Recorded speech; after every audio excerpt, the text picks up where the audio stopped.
Hi, this is Sam here to help you solve a 2005 FRQ question from an AP test. This is a stoichiometry question, also related to determining empirical formulas given a set of evidences or set of data here. All right, let's go ahead and start this problem. Number 2. Answer the following questions about a pure compound that only contains carbon, hydrogen, and oxygen. A 0.7549 gram sample of compound is burning in oxygen to produce 1.9061 grams of carbon dioxide and 0.3370 grams of H2O.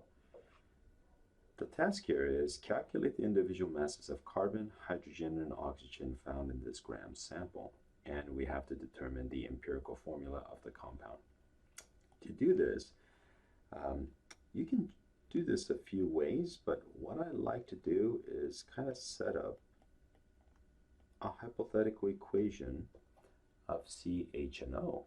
This is your compound, pure compound that only contains those three things, and here they are. But they are known to burns in oxygen. So I'm going to put oxygen in here.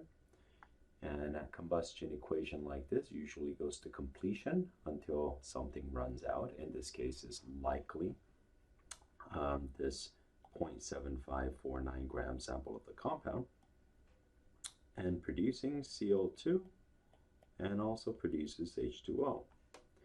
Now, as far as the coefficients of a balanced equation, we can't really balance this equation because we're not given the formula of this compound. We don't know much about this. So therefore, we can't really balance this just yet. Okay? And we do know that we have 0.7549 grams of this compound to begin with. Now, some of those grams are surely carbon. Some of those grams are going to be surely from the hydrogen. We know that. Part of that is going to have to be oxygen. We just don't know how much of which there is. Now here's some clues now. We're given this particular information. We're given that there is 1.9061 grams of CO2 is produced. So let me put that right down below. That's how many grams of CO2 was produced. That's a 6. And as far as the water is concerned, this particular amount of water was produced, 0.3370 grams. Now, one of the simpler ways to kind of look at this is to understand that part of those grams came from carbon and part of those grams of 1.9061 grams came from oxygen, as carbon dioxide is made up of just carbon and oxygen atoms. Whereas the H2O, it has partly grams of hydrogen, part of that is grams of oxygen. Now here's where you have to use some logical deduction, okay?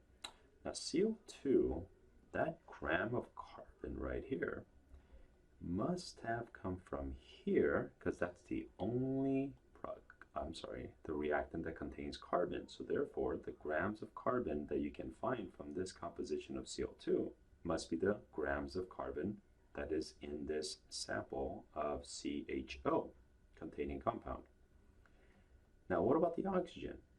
Can we say the amount of oxygen here must have come from here? The answer is no, because there is oxygen that's coming into the reaction here to combust with this. So therefore, the amount of oxygen that you find here, and also actually, frankly, the oxygen found here, these 2 grams here, has to be the sum of the grams of oxygen from here plus however much oxygen that comes from here. So there's not enough information, so we can't really do much with that.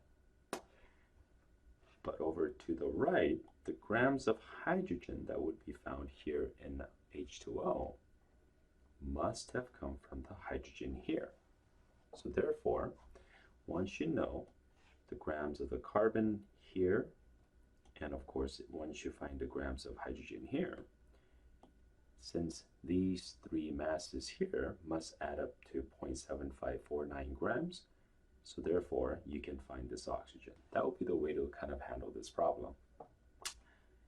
So let's get right down to it.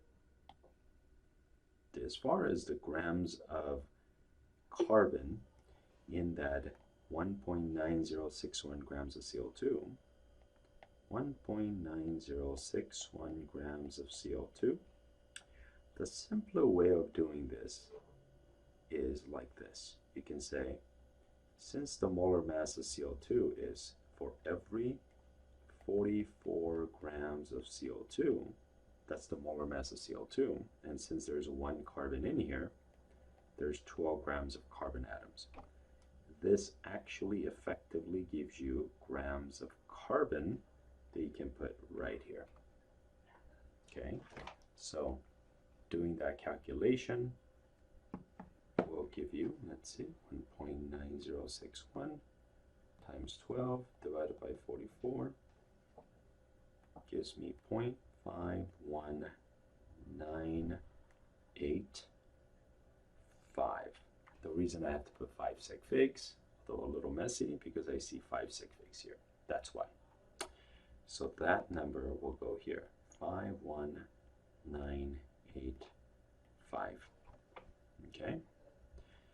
And then you can do it for the same thing for the hydrogen. You can say I have 0.3370 grams of H2O, from which the hydrogen must be for every 18 grams of H2O, which is the molar mass of H2O. There's 2 hydrogen atoms in a molecule of H2O, so there's 2 grams of hydrogen atoms. Cross that away. That'll lead you to the grams of hydrogen found in those 0.3370. That should come out to be, let's see, 0.03744 grams of hydrogen. 0.03744. Now that is the same grams here. Now if you take those two masses, 0.51985, add that to 0.03744, add these two, subtract from that number above, then you get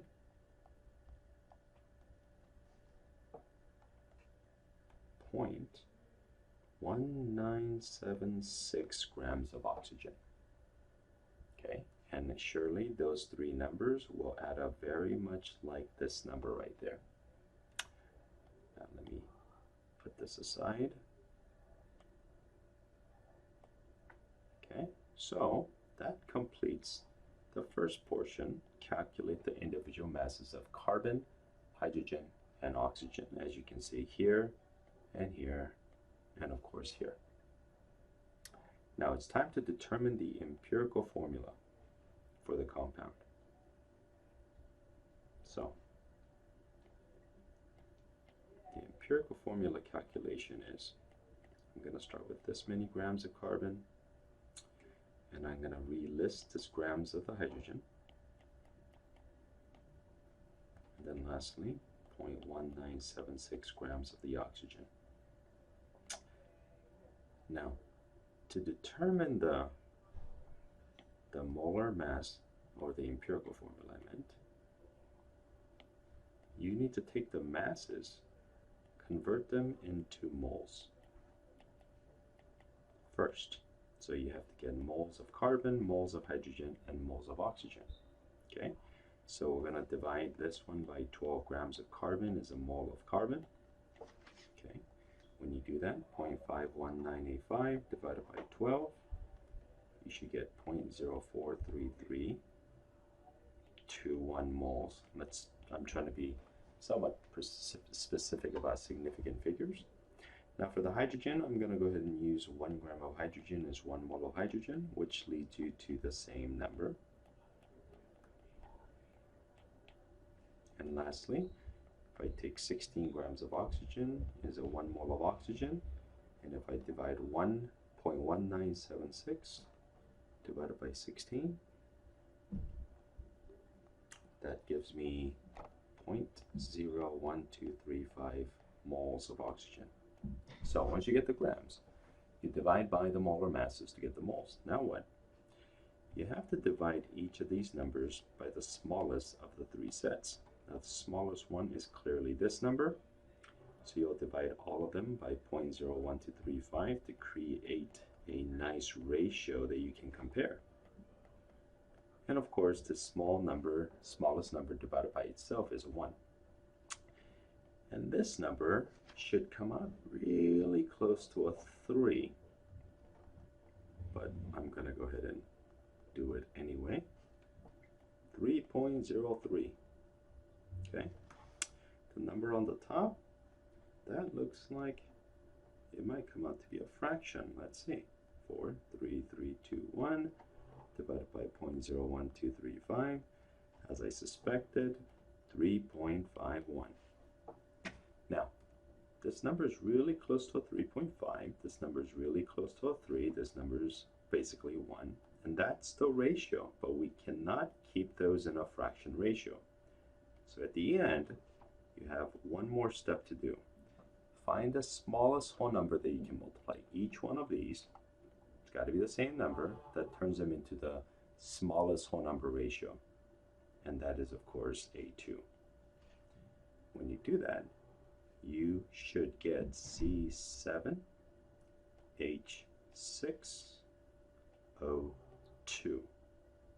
And hopefully you can see where those 7 came from. 7 came from that right there.